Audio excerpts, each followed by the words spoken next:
পূর্ব লন্ডনের রমফোর্ড রোডের আয়েন্স grill and রেস্টুরেন্টে এক্স মেয়র জনতার Ariful Haque Chowdhury group supporter forum ইউকের মতবিনিময় এবং দোয়া অনুষ্ঠিত হয়েছে 12ই জানুয়ারি রবিবার। সংগঠনের সভাপতি আইনজীবী আব্দুর রব মল্লিকের সভাপতিত্বে অ্যাডভাইজার দীপ জায়গিদার দীপু এবং আয়েন্স গ্রুপের শ্রী ওয়াবদুল শহীদের আয়োজন এবং সংগঠনের সাধারণ সম্পাদক নির্মাতা তাজবির চৌধুরী শিমুলের প্রাণবন্ত সঞ্চালনায় সিলেট 4 আরিফুল হকের গণজোয়ারের জন্য শুকরিয়া আদায় করে সভায় আরিফ সাপোর্টার গ্রুপের সবাই সহযোগিতার আশ্বাস দেন।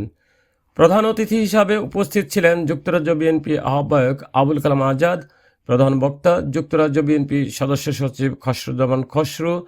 বক্তব্য রাখেন আবুল কালাম, আব্দুর রকিব চৌধুরী, নূর আহমেদ, শাহেদ আহমেদ, আব্দুল আহাদ, মকসুদ চৌধুরী, আব্দুল সেলিম মুরাদ আহমেদ, জাহাঙ্গীর শিকদার, মৌলানা মুকিদ আহমেদ।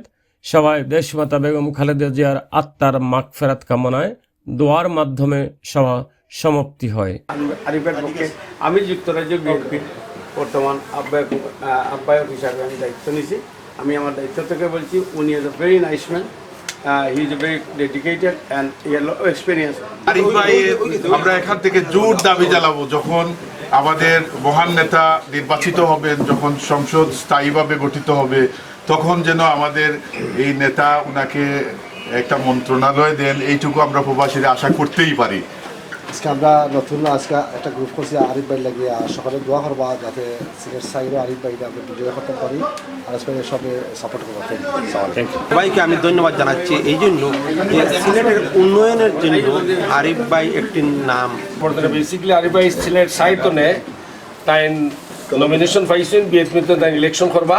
সিলেটের যে আজকের যে উন্নতি দেখছেন, যেগুলা আপনারা যে বা সিলেটের পক্ষে যে কথা কইছেন, তথ্য আমরা কিছু যে টেলিভিশন আমরা মিডিয়াতে আমরা দেখছি যেভাবে উনি একটা আলোড়ন সৃষ্টি করেছিল সিলেটের উন্নয়ন। সিলেটে আমরা অবহেলিত বিভিন্ন দিক থেকে উনিই একমাত্র মানুষ তাই দরিয়া তুলছেন।